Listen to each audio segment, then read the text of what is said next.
جب قزمان لڑتے لڑتے بہت زخمی ہو گیا تو اسے اٹھا کر بنی ظفر کے محلے میں پہنچایا گیا۔ یہاں لوگ اس کی تعریف کرنے لگے۔ اس پر وہ بولا، مجھے کیسی خوشخبری سنا رہے ہو؟ خدا کی قسم، میں تو صرف اپنی قوم کی عزت اور فخر کے لیے لڑا ہوں۔ اگر قوم کا یہ معاملہ نہ ہوتا تو میں ہرگز نہ لڑتا۔ اس کے ان الفاظ کا مطلب یہ تھا کہ وہ اللہ اور اس کے رسول کا کلمہ بلند کرنے کے لیے نہیں لڑا تھا۔ پھر زخموں کی تکلیف ناقابل برداشت ہو گئی۔ اس نے اپنی تلوار نکالی، اس کی نوک اپنے سینے پر رکھ کر سارا بوجھ اس پر ڈال دیا۔ اس طرح تلوار اس کے سینے کے آر پار ہو گئی۔ اس طرح وہ حرام موت مرا۔ اسے اس طرح مرتے دیکھ کر ایک شخص دوڑ کر نبی کریم صلی اللہ علیہ وسلم کی خدمت میں حاضر ہوا اور بولا، میں گواہی دیتا ہوں کہ آپ اللہ کے رسول ہیں۔ آپ نے دریافت فرمایا، کیا ہوا؟ جواب میں اس نے کہا، آپ نے جس شخص کے بارے میں فرمایا تھا کہ وہ جہنمی ہے، اس نے خودکشی کر لی ہے۔ اس طرح قزمان کے بارے میں آپ کی پیشن گوئی درست ثابت ہوئی۔ اس کے بالکل الٹ ایک واقعہ یوں پیش آیا کہ بنی عبد الاشہل کا ایک شخص اسیرم اپنی قوم کو اسلام لانے سے روکتا تھا۔ جس روز نبی کریم صلی اللہ علیہ وسلم غزوہ احد کے لیے مدینہ منورہ سے روانہ ہوئے، یہ شخص مدینہ آیا اور اپنی قوم کے لوگوں کے بارے میں معلوم کیا کہ وہ کہاں ہیں۔ نبی کریم صلی اللہ علیہ وسلم غزوہ احد کے لیے روانہ ہو چکے تھے۔ جب اسے یہ بات معلوم ہوئی تو اچانک اس نے اسلام کے لیے رغبت محسوس کی۔ اس نے ذرہ پہنی، اپنے ہتھیار ساتھ لیے اور میدان جنگ میں پہنچ گیا۔ پھر مسلمانوں کی ایک صف میں شامل ہو کر کافروں سے جنگ کرنے لگا، یہاں تک کہ لڑتے لڑتے شدید زخمی ہو گیا۔ جنگ کے بعد بنی عبد الاشہل کے لوگ اپنے مقتولوں کو تلاش کر رہے تھے کہ اسیرم پر نظر پڑی۔ انہوں نے اسے پہچان لیا۔ اسے میدان جنگ میں زخموں سے چور دیکھ کر اس کے قبیلے کے لوگوں کو بہت حیرت ہوئی۔ انہوں نے پوچھا، تم یہاں کیسے آ گئے؟ قومی جذبہ لے کر آیا یا اسلام سے رغبت ہو گئی ہے؟ اسیرم نے جواب دیا، میں اسلام سے رغبت کی بنیاد پر شریک ہوا ہوں۔ پہلے اللہ اور اس کے رسول پر ایمان لایا، پھر میدان میں آ کر جنگ کی، یہاں تک کہ اس حالت میں پہنچ گیا۔ حضرت ابو ہریرہ ان کے بارے میں کہا کرتے تھے کہ مجھے ایسے شخص کا نام بتاؤ جس نے کبھی نماز نہیں پڑھی مگر وہ جنت میں چلا گیا۔ ان کا اشارہ حضرت اسیرم کی طرف ہوتا تھا۔ اس لڑائی میں حضرت حنظلہ شہید ہوئے۔ احد کی لڑائی سے ایک دن پہلے ان کی شادی ہوئی تھی۔ دوسری صبح ہی غزوہ احد کا اعلان ہو گیا۔ یہ غسل کے بغیر لشکر میں شامل ہو گئے اور اسی حالت میں لڑتے لڑتے شہید ہو گئے۔ نبی کریم صلی اللہ علیہ وسلم نے ان کے بارے میں ارشاد فرمایا، تمہارے ساتھی حنظلہ کو فرشتے غسل دے رہے ہیں۔ اسی بنیاد پر حضرت حنظلہ کو غسیل الملائکہ کہا گیا، یعنی وہ شخص جنہیں فرشتوں نے غسل دیا۔ جنگ کے دوران ایک مشرک ابن عویف جنگجو اپنی صفوں سے نکل کر آگے آیا اور مقابلے کے لیے للکارا۔ ایک صحابی آگے بڑھے اور ابن عویف پر تلوار کا وار کیا۔ ساتھ ہی انہوں نے کہا، لے میرا وار سنبھال، میں ایک فارسی غلام ہوں۔ ابن عویف کی ذرہ کندھے پر سے کٹ گئی، تلوار اس کے کندھے کو کاٹ گئی۔ نبی کریم صلی اللہ علیہ وسلم نے ان کا جملہ سنا تو فرمایا، تم نے یہ کیوں نہ کہا کہ لے میرا وار سنبھال، میں ایک انصاری غلام ہوں۔ اب ابن عویف کا بھائی آگے بڑھا، ان صحابی نے اس پر وار کیا اور اس کی گردن اڑا دی۔ اس مرتبہ انہوں نے وار کرتے ہوئے کہا، لے میرا وار سنبھال، میں ایک انصاری غلام ہوں۔ اس پر رسول اللہ صلی اللہ علیہ وسلم مسکرائے اور فرمایا، تم نے خوب کہا۔ اسی غزوہ میں حضرت عمرو بن جمو بھی شہید ہو گئے۔ یہ لنگڑے تھے، ان کے 4 بیٹے تھے۔ جب یہ جنگ کے ارادے سے چلنے لگے تو چاروں بیٹوں نے ان سے کہا تھا، ہم جا رہے ہیں، آپ نہ جائیں۔ اس پر عمرو بن جمو حضور نبی کریم صلی اللہ علیہ وسلم کی خدمت میں حاضر ہوئے اور بولے، اللہ کے رسول، میرے بیٹے مجھے جنگ میں جانے سے روک رہے ہیں، مگر اللہ کی قسم میری تمنا ہے کہ میں اپنے لنگڑے پن کے ساتھ جنت میں پہنچ جاؤں۔ آپ صلی اللہ علیہ وسلم نے ارشاد فرمایا، تم معذور ہو، لہٰذا تم پر جہاد فرض نہیں ہے۔ دوسری طرف آپ نے ان کے بیٹوں سے فرمایا، تمہیں اپنے باپ کو جہاد سے روکنا نہیں چاہیے، ممکن ہے اللہ انہیں شہادت نصیب فرما دے۔ یہ سنتے ہی حضرت عمرو بن جمو نے ہتھیار سنبھالے اور نکل کھڑے ہوئے۔ انہوں نے اللہ سے دعا کی، اے اللہ مجھے شہادت کی نعمت عطا فرما اور گھر والوں کے پاس زندہ آنے کی رسوائی سے بچا۔ چنانچہ یہ اسی جنگ میں شہید ہوئے۔ حضور نبی کریم صلی اللہ علیہ وسلم نے ان کے بارے میں ارشاد فرمایا، اس ذات کی قسم جس کے قبضے میں میری جان ہے، تم میں ایسے لوگ بھی ہیں کہ اگر وہ کسی بات پر قسم کھا لیں تو اللہ تعالیٰ ان کی قسم کو پورا کر دیتے ہیں۔ انہی لوگوں میں سے عمرو بن جموح بھی ہیں۔ میں نے انہیں جنت میں ان کے اسی لنگڑے پن کے ساتھ چلتے پھرتے دیکھا ہے۔ اسی جنگ میں ان کے ایک بیٹے خلاد بھی شہید ہوئے اور ان کے سالے عبداللہ بھی شہید ہوئے۔ یہ حضرت جابر کے والد تھے۔ حضرت عمرو بن جموح کی بیوی کا نام ہندہ بنت حزام تھا۔ جنگ کے بعد یہ اپنے شوہر، اپنے بیٹے اور اپنے بھائی کی لاشیں ایک اونٹ پر ڈال کر مدینہ منورہ کی طرف روانہ ہونے لگیں تاکہ انہیں مدینہ منورہ میں دفن کیا جا سکے، لیکن اونٹ نے آگے جانے سے انکار کر دیا اور بیٹھ گیا۔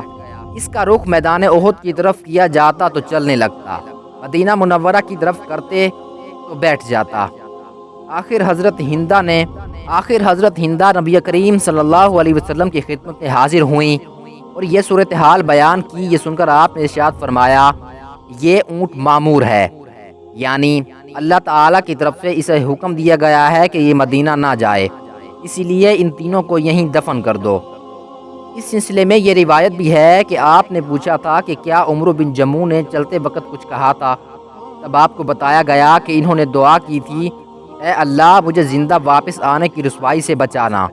یہ سن کر آپ نے ارشاد فرمایا تھا کہ یہ اونٹ مدینہ منورہ نہیں جائے گا۔ چنانچہ ان تینوں کو وہیں میدان احد میں دفن کیا گیا۔ مشرکوں کے ساتھ آنے والی عورتوں نے شہید ہونے والے مسلمانوں کا مسلح کیا تھا، یعنی ان کے ناک، کان اور ہونٹ وغیرہ کاٹ ڈالے تھے۔ حضور نبی کریم صلی اللہ علیہ وسلم کے چچا حضرت حمزہ کے ساتھ بھی انہوں نے ایسا ہی کیا، یہاں تک کہ ہندہ حضرت ابو سفیان کی اہلیہ جو اس وقت تک مسلمان نہیں ہوئی تھیں نے ان کا کلیجہ نکال کر چبایا، مگر اس کو نگل نہ سکی۔ لاشوں کو مسلح کرنے کے بعد مشرک واپس لوٹے۔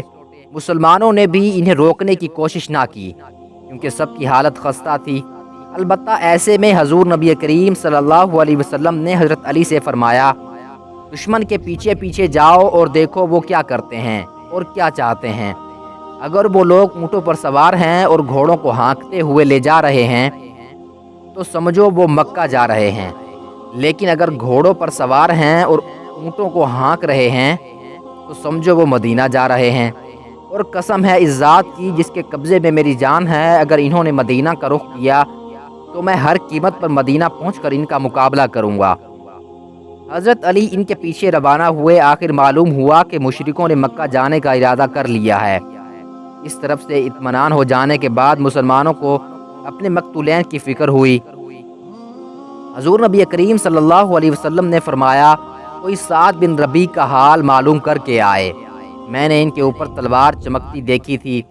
اس پر کچھ صحابہ کرام ان کا حال معلوم کرنے کے لیے جانے لگے۔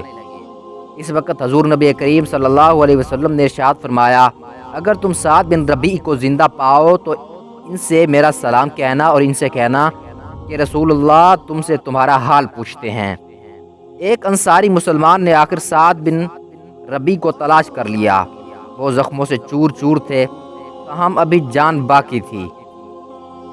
ان صحابی نے فوراً حضرت سعد بن ربیع سے کہا، رسول اللہ صلی اللہ علیہ وسلم تمہارا حال پوچھتے ہیں، زندوں میں ہو یا مردوں میں؟ سعد بن ربیع نے کہا، میں اب مردوں میں ہوں، میرے جسم پر نیزوں کے 12 زخم لگے ہیں۔ میں اس وقت تک لڑتا رہا جب تک مجھ میں سکت باقی تھی۔ اب تم رسول اللہ صلی اللہ علیہ وسلم سے میرا سلام عرض کرنا اور کہنا کہ ابن ربیع آپ کے لیے عرض کرتا تھا کہ اللہ تعالیٰ آپ کو ہماری طرف سے وہی بہترین جزا عطا فرمائے جو ایک امت کی طرف سے اس کے نبی کو مل سکتی ہے، اور میری قوم کو بھی میرا سلام پہنچا دینا اور ان سے کہنا کہ سعد بن ربیع تم سے کہتا ہے کہ اگر ایسی صورت میں تم نے دشمن کو اللہ کے نبی تک پہنچنے دیا کہ تم میں سے ایک شخص بھی زندہ ہے تو اس جرم کے لیے اللہ کے ہاں تمہارا کوئی عذر قبول نہیں ہوگا۔ یہ کہنے کے چند لمحے بعد ہی ان کی روح نکل گئی۔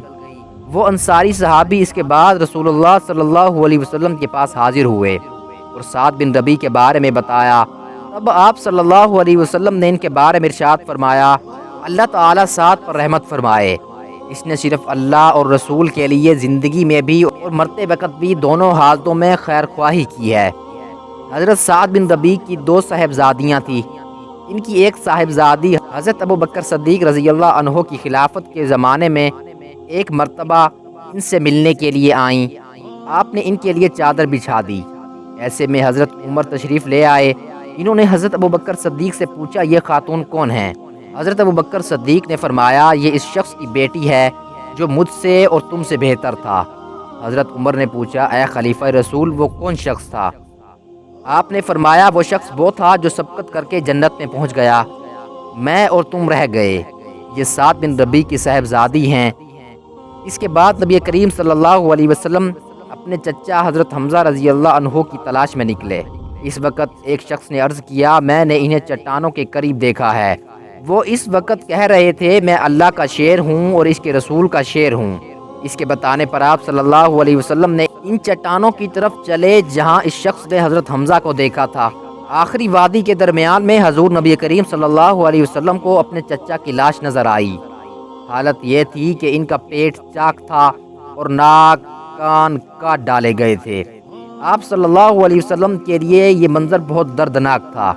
آپ صلی اللہ علیہ وسلم نے فرمایا اس جیسا تکلیف دہ منظر میں نے کبھی نہیں دیکھا۔